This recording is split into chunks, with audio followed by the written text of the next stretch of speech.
आप सबने शंकर के अद्वैत वेदांत श्रृंखला के अंतर्गत शंकर का अद्वैत वेदांत एवं शिक्षा में शिक्षा के उद्देश्य के विषय में जानकारी प्राप्त की है पूर्व वीडियो में।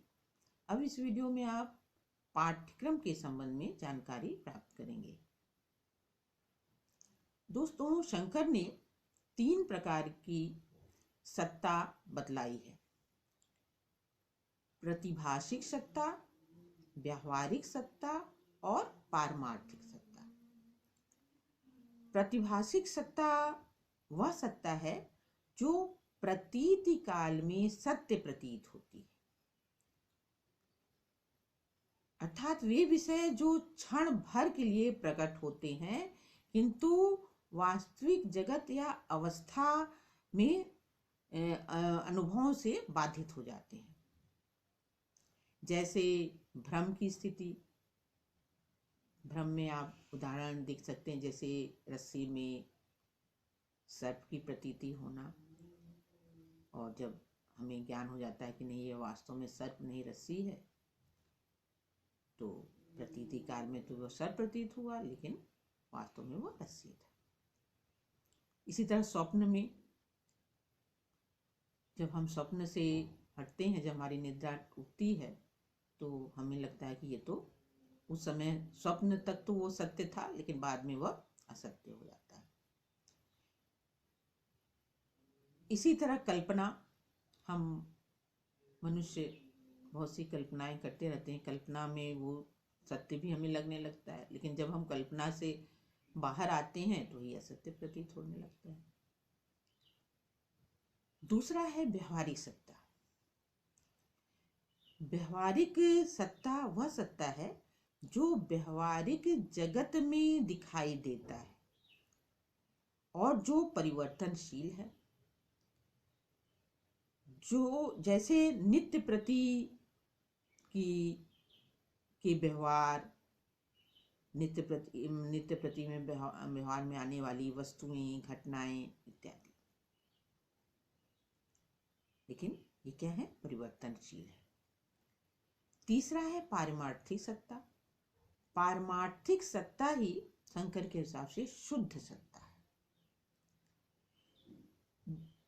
न जिसके बाधित होने की कल्पना की जा सकती है और जो न बाधित होती है, मतलब जो न बाधित होती है और न जिसके बाधित होने की कल्पना की जा सकती है। क्या है? शुद्ध सत्ता है, पारमार्थिक सत्ता है। इसके अंतर्गत ब्रह्म ज्ञान का समावेश किया जाता है। तो शंकराचार्य के अनुसार अगर हम देखें तो शिक्षा का पाठ्यक्रम ऐसा होना चाहिए जिसमें इन तीनों सत्ताओं का समावेश हो। यद्यपि शंकर केवल ब्रह्म ज्ञान को ही सत्य मानते हैं, फिर भी इस जगत को मिथ्या मानकर इसका पूरी तरह से परिहार नहीं किया जा सकता।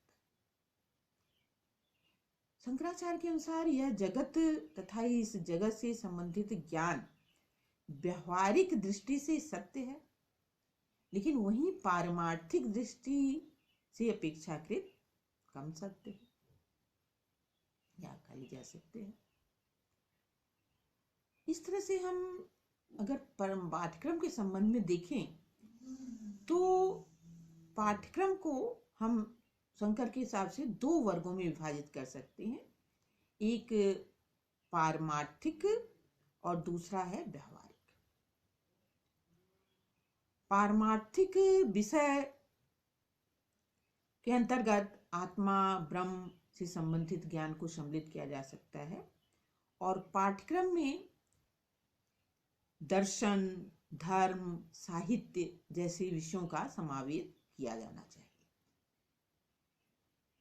और अगर पारमार्थिक क्रियाओं की बात किया जाए तो पारमार्थिक क्रियाओं में अष्टांग योग को सम्मिलित किया जाना चाहिए। तो दोस्तों, आप अष्टांग योग से भली भांति परिचित हैं।